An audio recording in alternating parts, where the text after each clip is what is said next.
अजय और विजय दो भाई थे। दोनों ही बहुत गरीब थे और एक कच्चे मकान में रहते थे। भैया मैं जल्दी से खाना बना लेता हूँ, फिर काम पर भी तो निकलना है। ठीक है विजय, तुम खाना बनाओ, तब तक मैं बर्तन धो लेता हूँ, रात के पड़े हैं। उनका एक छोटा सा कमरा था, उसी में रसोई घर भी थी। शौचालय बाहर बना हुआ था। घर के बाहर बैठकर अजय बर्तन धोने लगा। उसकी बूढ़ी माँ ये सब बाहर पर बैठकर देख रही थी। बेटा, तुम लोग मुझे बर्तन धोने नहीं देते, ना ही खाना बनाने देते हो। माँ, इस उम्र में हम दोनों भाई आपको कैसे काम करने दे सकते हैं? काश हमारी एक बहन होती तो कितना अच्छा होता। तभी गांव की एक दूसरी बुढ़िया वहां पर आ गई।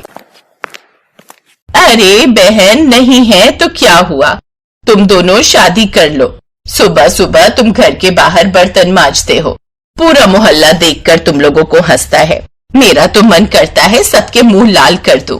शादी तो हम भी करना चाहते हैं अम्मा, लेकिन कम से कम थोड़ा घर बनवा लें, थोड़ा पैसा कमा लें, उसके बाद ही तो शादी करेंगे। इतना बोलकर अजय सारे बर्तन उठाकर अंदर चला गया। अब बुढ़िया और अजय विजय की माँ दोनों बैठकर बातें करने लगे। तुम फालतू में परेशान होती रहती हो। अरे मैं तो थक गई अपने दोनों बच्चों को बोल बोल कर कि शादी कर लो, लेकिन ये दोनों हैं कि मेरी बात ही नहीं मानते। जीते जी अपने बेटों की शादी करवा दो, वरना किसी दिन लुढ़क गई ना तो ना अपने पोतों का चेहरा देख पाओगी, ना ही अपनी बहुओं का। ये तुमने बिल्कुल सही कहा। अब देखो मैं क्या करती हूँ, चलो वैद्य जी के पास चलते हैं। दोनों वैद्य जी के पास चली गई। रात में जब दोनों लड़के मेहनत मजदूरी करके घर लौटे तो देखा उनकी माँ बीमार खटिया पर लेटी हुई थी। वैद्य जी भी वहीं पर थे। अरे वैद्य जी, आप यहाँ? माँ, क्या हुआ आपको? बच्चों, इस उम्र का कोई भरोसा नहीं, कब क्या हो जाए। इनका ख्याल रखना और इनकी हर इच्छा पूरी करना, वरना कहीं लुढ़क गई तो पछताते रहोगे। बच्चों, मेरी तो बस आखिरी यही इच्छा है कि ऊपर पहुंचने से पहले मैं अपनी दोनों बहुओं का चेहरा देख लूं। क्यों तू अपनी इच्छा बता रही है अपने बच्चों को? ये दोनों जब तक घर नहीं बनवा लेंगे तेरी इच्छा पूरी नहीं करेंगे। अगर आप लोगों की यही राय है तो हमारे लिए लड़की देखिए, हम दोनों भाई एक साथ शादी करेंगे। गांव की उस बुढ़िया ने उन लोगों के लिए रिश्ता बताया। एक दिन वो लोग अजय के लिए लड़की देखने गए, दूसरे दिन विजय के लिए, और कुछ ही दिनों बाद अजय की शादी ममता के साथ और विजय की शादी राधिका के साथ हो गई। जैसे ही दोनों बहुएं घर आई वैसे ही ये घर तो शुरू होते ही खत्म हो गया है। ममता, तुम्हारा घर भी मैंने देखा है, महल में नहीं रहती थी तुम? बेटा, अभी अभी आई हैं दोनों बहुएं और तू लड़ने लगा। बहुओं, आज तुम्हारी पहली रसोई है, रसोई घर तुम्हारा इंतजार कर रहा है।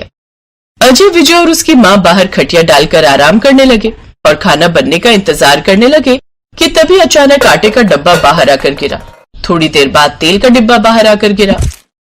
अरे बेटा, अंदर जाकर देख ये क्या हो रहा है। अजय और विजय घर के अंदर गए तो देखा दोनों देवरानी जेठानी एक दूसरे के बाल पकड़कर नोच रही थी।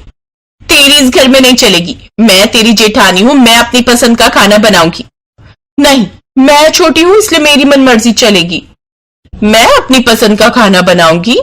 राधिका, ये क्या बदतमीजी है, पहले ही दिन लड़ने लगी। अरे तो क्या लड़ने के लिए मुहूर्त निकलवाऊं? नहीं, खाना तो मेरी पसंद का ही बनेगा बस। तभी वहां पर उनकी सास आ गई। हे भगवान, इन दोनों ने तो पहले ही दिन महाभारत मचा दी। अगली सुबह दोनों को काम पर जाना था, इसीलिए ममता किचन में जाकर खाना बनाने लगी। तभी पीछे से राधिका आई। आलू की सब्जी क्यों बना रहे हो आप? मैं विजय के लिए घुइयां की सब्जी बनाना चाहती थी, ये सब्जी फेंक दो। घुइयां की भी कोई सब्जी होती है क्या? ऐसा लगता है जैसे लार में लपेट कर बना दी गई हो सब्जी। एक बार फिर से दोनों लड़ने लगी। अब ये रोज का काम हो गया था। दोनों रसोई घर में हर वक्त लड़ा करती थी। फिर एक दिन उनकी सास ने कहा, अजय विजय, मैंने तो सोचा था कि शादी के बाद तुम दोनों को खाना नहीं बनाना पड़ेगा, लेकिन वो समस्या तो अभी भी बनी हुई है। ऐसा करते हैं, दो अलग अलग रसोई घर बना देते हैं ताकि कोई झगड़ा ही ना हो। लेकिन माँ, इतने छोटे से कमरे में दो दो रसोई घर कैसे बनेंगे? जब से ये दोनों आई हैं हमारी नींद खराब हो गई है। अगर हमने दो रसोई ना बनाए तो मैं जल्दी तुम्हारे पिता के पास पहुंच जाऊंगी। भैया, लगता है माँ सही कह रही है। ममता भाग कर गई और वैद्य जी को बुला कर ले आई। वैद्य जी ने उनकी नब्ज चेक की और कहा, तुम्हारी सास को बहुत गहरा सदमा लगा है, इसी वजह से ये बेहोश हो गई है। मुझे नहीं लगता कि ये अब ठीक हो पाएंगी। अब दोनों बहुएं बहुत घबरा गई। ऐसा मत बोले वैद्य जी, हम दोनों दिन भर लड़ते रहते, इसीलिए हमारे पति हमारी गलती देंगे। तो अब समझ में आया कि इनकी ये हालत कैसे हुई। मैं तुम्हारी सास को एक शर्त पर ही ठीक कर सकता हूं। तुम्हें कसम खानी होगी कि आज के बाद कभी लड़ाई झगड़ा नहीं करोगी, मिलजुल कर रहोगी प्यार से, वरना मैं जा रहा हूं। वैद्य जी रुक जाइए, हम दोनों कसम खाते हैं कि आज के बाद हम दोनों के बीच कोई झगड़ा नहीं होगा। वैद्य जी ने एक फूंक मारी जिससे उसकी सास को होश आ गया। वैद्य जी, आपने मुझे क्यों ठीक किया? मुझे जीने का बिल्कुल भी मन नहीं है। ऐसा मत बोलो अम्मा, आज के बाद हम दोनों कभी नहीं लड़ेंगे। जब दोनों के पति घर आए तो दोनों ने उन्हें सारी बात बता दी। उसी दिन राधिका और ममता ने मिलकर उस रसोई घर को तोड़ डाला और एक ही रसोई बना डाली। उस दिन के बाद दोनों ने लड़ना झगड़ना छोड़कर प्यार से एक साथ खाना बनाना शुरू कर दिया। फिर एक दिन उनकी सास अकेले में वैद्य जी से मिली। वैद्य जी, आपको मेरी वजह से 2 बार नाटक करना पड़ा, मैं आपसे माफी चाहूंगी। अगर मैं पहला नाटक ना करता तो आपके दोनों बेटे शादी ना करते। अगर दूसरा झूठ ना बोलता तो ये घर बर्बाद हो जाता। उस दिन के बाद सब खुशी खुशी रहने लगे।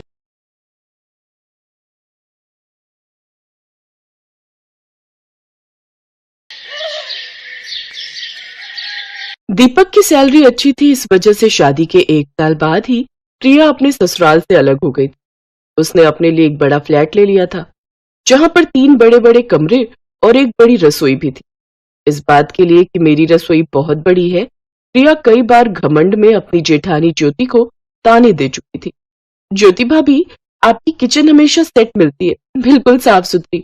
मेरी तो इतनी साफ रहती नहीं। इतनी छोटी रसोई को सलीके से रखना कोई आपसे सीखे। ऐसा कुछ नहीं है, बस आदत बना लो तो छोटी सी जगह में भी हम साफ सफाई करके रख सकते हैं। आदत होनी चाहिए चीजों को अपनी जगह पर रखने की। क्या साफ सफाई से रखना, सब कुछ एक साथ ठूस कर रखा है। मेरी रसोई आकर देखना कितनी बड़ी है। महंगे से महंगे उपकरण मैंने अपनी रसोई पे रखे हुए, और भाभी के पास तो मिक्सी भी लगता है, आज तक कभी बदली नहीं गई। वर्षा, तुम मेरे घर आना, तब दिखाऊंगी कि रसोई क्या होती है। तू बार बार इतना बोल रही है बड़ी रसोई, तो ठीक है, अभी वर्षा यहाँ रुकी हुई है, कल पूरा दिन हम तेरे घर पर ही बिताएंगे। हाँ, ये बढ़िया रहेगा, कल हम आपके घर आ जाएंगे। ननद और सास की बात सुनकर प्रिया थोड़ी घबरा गई और मन ही मन सोचने लगी, अगर ये दोनों कल घर आई तो मेरी रसोई में भी छेड़खानी करेंगी। मेरे महंगे महंगे इलेक्ट्रिक सामान है, अगर कुछ खराब हो गया या रसोई की दीवारों पर दाग लग गया तो मेरी सुंदर सी बड़ी रसोई खराब हो जाएगी। इन्हें बहाना करके कल के लिए टाल देती, पर कैसे? हाँ, ये आइडिया अच्छा है। प्रिया सिर्फ बातें फेंकने वाली बड़बोले स्वभाव की थी, दिल से वो कभी नहीं चाहती थी कि कोई उसके घर आए। प्रिया ने अपनी फ्रेंड आंचल को मैसेज किया कि वो उसे इस समय कॉल करे, और आंचल ने भी प्रिया को कॉल मिला दिया। हेलो, क्या तूने कल की डॉक्टर की अपॉइंटमेंट ले ली? पर वहां तो पूरा दिन लग जाएगा ना। अच्छा, उसके बाद का कोई अपॉइंटमेंट नहीं है। ठीक है, तो फिर कल का रखते हैं। मैं वर्षा और माँ जी को परसों बुला लेती हूँ। ठीक है, बाय। माँ जी, वो कल मुझे डॉक्टर के पास जाना है। मेरी सहेली है ना आंचल, उसका दिल्ली में कोई भी नहीं है, इसीलिए वो बोल रही है कि मैं उसके साथ कल डॉक्टर के पास चलूं। वो अकेली नहीं जाना चाहती। अरे भाभी, कोई बात नहीं, हम फिर कभी आ जाएंगे। आप लोग परसों आ जाओ ना, परसों मैं घर पर ही हूँ। नहीं भाभी, मैं तो फिर आज ही चली जाऊंगी। मैं तो इसलिए रुक रही थी कि कल आपके घर हो आऊंगी, अब नहीं रुकूंगी। अब तो बहुत लेट हो जाएगा अगर परसों तक रुकी। कोई बात नहीं, फिर आ जाएंगे। परेशान क्यों होती है, तू अपनी सहेली के साथ जा। प्रिया बहाना बनाकर चली गई। उसने अभी तक सिर्फ एक बार ही अपनी रसोई ससुराल वालों को दिखाई। 1 साल पहले। प्रिया, आज तुम्हारी पहली रसोई है। माँ जी ने कहा है तुम्हें हलवा बनाना है, जिस चीज की भी जरूरत हो मुझे बता देना, सारा सामान यहाँ रखा है। इतनी छोटी रसोई में मैं यहाँ पर खाना नहीं बना सकती, यहाँ तो खड़े होने की भी जगह नहीं है। मैं तो पसीने से भीग जाऊंगी, वैसे इतनी गर्मी है, ऊपर से यहाँ कोई पंखा भी नहीं लगा है। माँ जी को बोल दो कि मैं पहली रसोई में कुछ नहीं बनाने वाली, अब तो मैं तभी कुछ बनाऊंगी जब मेरी रसोई बड़ी होगी। ये क्या कह रही हो बहू? नई बहू की पहली रसोई एक रस्म है, और तुम छोटी रसोई बोलकर इस रस्म को करने से मना कर रही हो। अरे, मैं शादी होकर आई थी तो इसी रसोई पे 40 साल तक निकाल दिए। पिछले 8 सालों से ज्योति भी इसी रसोई में काम कर रही है। इसने तो कभी नहीं कहा कि छोटी रसोई है। देखो, रसोई को कितने संभाल कर रखा हुआ है तुम्हारी जेठानी ने। अगर जेठानी जी ने छोटी रसोई में एडजस्ट कर लिया तो ये नहीं है कि मैं भी छोटी रसोई में एडजस्ट कर लूंगी। मैं तो इसी साल अपना नया फ्लैट लेने वाली हूँ। अब मेरे फ्लैट में बड़ी रसोई होगी। मेरे बस की नहीं है इतनी छोटी रसोई वाले घर में रहना। प्रिया ने उस दिन के बाद जेठानी की छोटी रसोई में कदम भी नहीं रखा और 1 साल के अंदर ही वो अलग बड़े फ्लैट में रहने आ गई। भले ही प्रिया की रसोई बड़ी हो गई थी पर उसका दिल बहुत छोटा था। ज्योति की रसोई छोटी थी पर उसका दिल बहुत बड़ा था। शादी के बाद ज्योति ने उस छोटी सी रसोई में ही न जाने कितने फंक्शन निपटा दिए। कभी कभी ज्योति की सास का मन करता है कि रसोई के पास थोड़ी जगह है तो रसोई को तुड़वाकर आधुनिक किचन बनवा दे। इसी विषय में अभी बात चल रही थी। सुनील बेटा, मैं सोच रही थी कि रसोई थोड़ी बड़ी कर लेते हैं। अब परिवार भी बढ़ रहा है। बहू को छोटी रसोई में दिक्कत होती होगी। हालांकि वो कहती नहीं है पर मेरे मन में आ रहा है कि अगले साल तक हम रसोई को बड़ा करवा लें। बहू को हमारी तरफ से उपहार हो जाएगा। ठीक है माँ, मैं आज ही बड़ी रसोई बनाने के लिए किसी डीलर से बात करता हूँ। ज्योति के लिए बड़ी रसोई बनवाने का सरप्राइज अभी उसकी सास और पति के बीच में ही था। अभी बात चली रही थी कि तभी बीच में बारिश आना शुरू हो गई। अचानक एक सुबह जब प्रिया सोकर उठी तो उसने देखा कि उसकी रसोई एक गैलरी के पास थी। रात में जब बारिश आई तो पूरी रसोई में पानी भरा हुआ था। महंगे महंगे सारे सामान, राशन और क्रॉकरी पानी से खराब हो चुके थे। प्रिया की इतनी सुंदर बड़ी रसोई बारिश की वजह से बिल्कुल बेकार हो गई। प्रिया परेशान थी कि खाना कैसे बनाए। प्रिया, मुझे लग ही रहा था कि गैलरी में अगर हमने दूसरा दरवाजा नहीं लगवाया तो पानी जाली के दरवाजे से अंदर आ सकता है। अब तो जब बारिश रुकेगी तभी दूसरा दरवाजा लग सकता है। ये सब जाली के दरवाजे से ही पानी आया है। कुछ तो जुगाड़ करना पड़ेगा। पर अब खाना कैसे बनाऊंगी? रसोई में तो घुसने तक की जगह नहीं है। सब कुछ खराब हो गया। कोई बात नहीं, धूप निकलेगी तो सूख कर सब कुछ ठीक हो जाएगा। एक काम करते हैं, हम बड़े भैया भाभी के घर चलते हैं, वहीं कुछ खा लेंगे। प्रिया के पास और कोई चारा नहीं था। वो रवि के साथ ज्योति के घर पहुंची। कोई बात नहीं बहू, जब हम नए नए घर में रहने लगते हैं तो ऐसी परेशानियां सामने आती हैं। बाद में ही पता चलता है। कोई नहीं, ठीक करवा लेना, दरवाजा लगवा लेना। ज्योति, सबके लिए नाश्ता बना लो। भाभी, मैं भी आपकी मदद करती हूँ। इतनी छोटी रसोई में आज कैसे बनाओगी? ज्योति भाभी, आई एम सॉरी, मैं गलत थी। मैंने अपने रिश्तों को कभी समझा ही नहीं।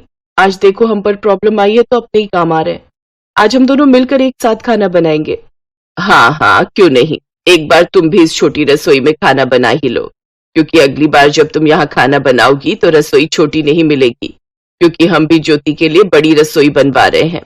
बड़ी रसोई? मैं कुछ समझी नहीं माँ जी।